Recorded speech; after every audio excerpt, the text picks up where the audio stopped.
Temos en España un Parlamento bicameral, o noso Parlamento chámanse as Cortes Xerais, que está formado por dúas cámaras. Por unha parte o Congreso dos Diputados e por outra parte o Senado. Esos son os nomes que habitualmente teñen esas dúas cámaras noutros países. En xeral é Senado en todos, a mesma verba en todas as linguas, non? E o que vamos tratar de explicar moi brevemente, con brevidade, porque ten unha certa complexidade, pois se pode facer con brevidade, é como se elixe tanto o Congreso dos Diputados como o Senado. Ambas as dúas cámaras se elixen por sufraxio universal, libre, igual, directo e secreto. Universal quere dicir que votan todos os españois, señan homes ou mulleres, obviamente. Isto é obvio hoxe, pero non o foi históricamente, porque as mulleres votaron moito máis tarde que os homes en casi toda Europa, non? En casi todo o mundo en xeral. Homes e mulleres, a partir dos 18 anos de idade, que estean inscritos no censo electoral, sufraxio universal, libre, porque non se pode presionar a ninguén para votar nun determinado sentido ou non votar nun sentido determinado, igual, porque o voto de todas as persoas vale exactamente o mesmo, directo, porque votamos directamente ao Congreso e ao Senado, e secreto, porque ninguén pode ser obligado a declarar o sentido do seu voto. Hai, sin embargo, unha diferencia notable entre como se elixe o Congreso e como se elixe o Senado, porque o Congreso é unha cámara de tipo proporcional e o Senado non é unha cámara proporcional. Empezaremos, por tanto, polo Congreso e faremos logo unha referencia máis breve ao Senado.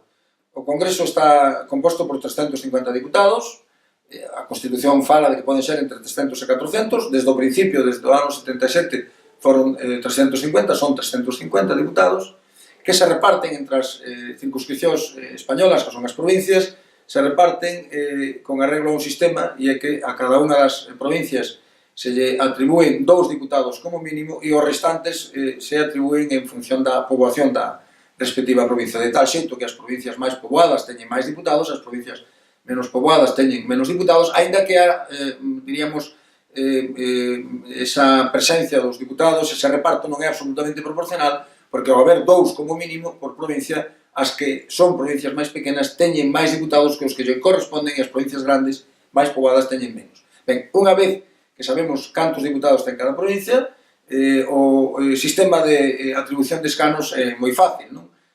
Celebranse as eleccións, os electores van a votar, os colexios electorais abren ás 8 ou 9 da mañán, cerran ás 8 da tarde, e durante toda a xornada os electores depositan os seus votos, acabada a xornada, rematada a xornada electoral, os electores, os membros das mesas pechan as mesas, proceden a facer o reconto, e unha vez recontados os votos e solucionadas as eventuais reclamacións que se pudieran presentar frente ao resultado electoral, o que vamos a facer é distribuir os diputados que hai atribuídos en cada provincia en función dos votos que obtén cada partido.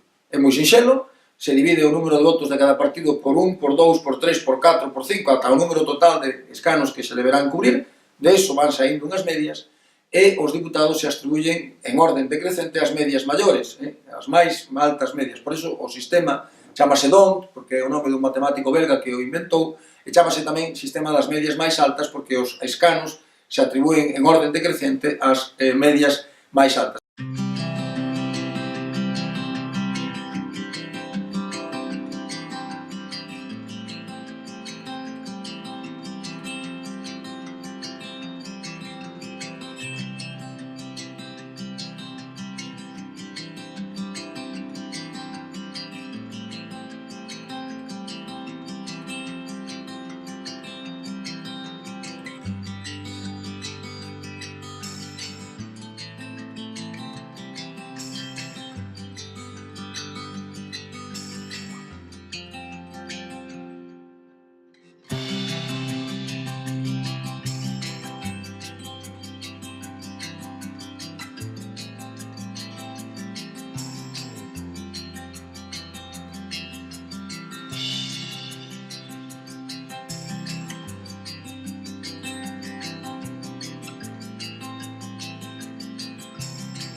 presente. O sistema é un sistema proporcional, un pouco correxido polo feito de que, como decía antes, hai circunscripcións que están máis sobre-representadas porque teñen máis diputados dos que lle corresponden en función da población e outras que teñen menos. Pero o sistema é un sistema electoral proporcional. A elección do Senado é distinta. O Senado, en primeiro lugar, hai que aclarar que ten dous tipos de senadores. Hai senadores de elección provincial e senadores de elección autonómica. Os senadores de elección provincial son aqueles que se elixen polas provincias, 4 en cada provincia española, e se elixen a través dun sistema que se chama o de voto plural restringido. Os electores votamos en lista aberta, é dicir, a lista é aberta porque podemos marcar os nomes de candidatos que pertenecen a distintos partidos, mentras que no Congreso votamos unha lista pechada e bloqueada de partido. No Senado podemos facer unha propia lista votando senadores de distintos partidos e en cada circunscripción podemos votar os electores un máximo de 3 candidatos. Podemos votar 3, podemos votar 2 ou votar 1. De tal xeito que unha vez que se realiza o escrutinio, os 4 máis votados en cada circunscripción serán os elexidos. Obviamente, se un partido nunha circunscripción ten moita forza, pode sacar 3 e quedalle un para a minoría. Eso é un sistema que non é nada proporcional, é un sistema mayoritario, a diferencia do Congreso dos Diputados. Estos son os, diríamos, senadores de elección provincial, pero como antes se apuntaba, xunto aos senadores de elección provincial, hai tamén senadores de elección autonómica, que son aqueles que son designados polos parlamentos autonómicos. A Constitución dispón que se elexirán con arreglo ao seguinte criterio: elexirase un senador por cada comunidade autónoma máis un máis por cada millón de habitantes do respectivo territorio. Por exemplo, en Galicia temos 2.800.000 habitantes aproximadamente e, por tanto, Galicia elixe 3 senadores autonómicos, un porque lle corresponde como comunidade autónoma, máis 2, un por cada un dos millóns de habitantes da comunidade. Eses 3 senadores son elexidos, tanto no caso de Galicia como no caso das restantes comunidades autónomas, polos parlamentos regionais, de tal xeito que cada un dos parlamentos regionais distribúe de xeito proporcional á distribución de forzas no respectivo parlamento os 3 senadores ou os senadores que teña que elexir. Estes senadores autonómicos se xuntan cos senadores provinciais e, unha vez que chegan á Cámara, funcionan desde todos os puntos de vista do mesmo xeito, é dicir, son senadores a todos os efectos exactamente igual. Por tanto, idea fundamental a recordar, temos un Parlamento, ou ideas fundamentais a recordar, temos un Parlamento bicameral, primeira idea, temos un Parlamento no que a Cámara de Diputados se elixe de xeito proporcional e a Cámara Alta ou Senado se elixe de xeito mayoritario. O Parlamento é un Parlamento que ten competencias diferentes, as dúas cámaras teñen competencias diferentes, e iso fai que nas eleccións a cámara máis relevante seña o Congreso dos Diputados, dado que é a que ten maiores competencias.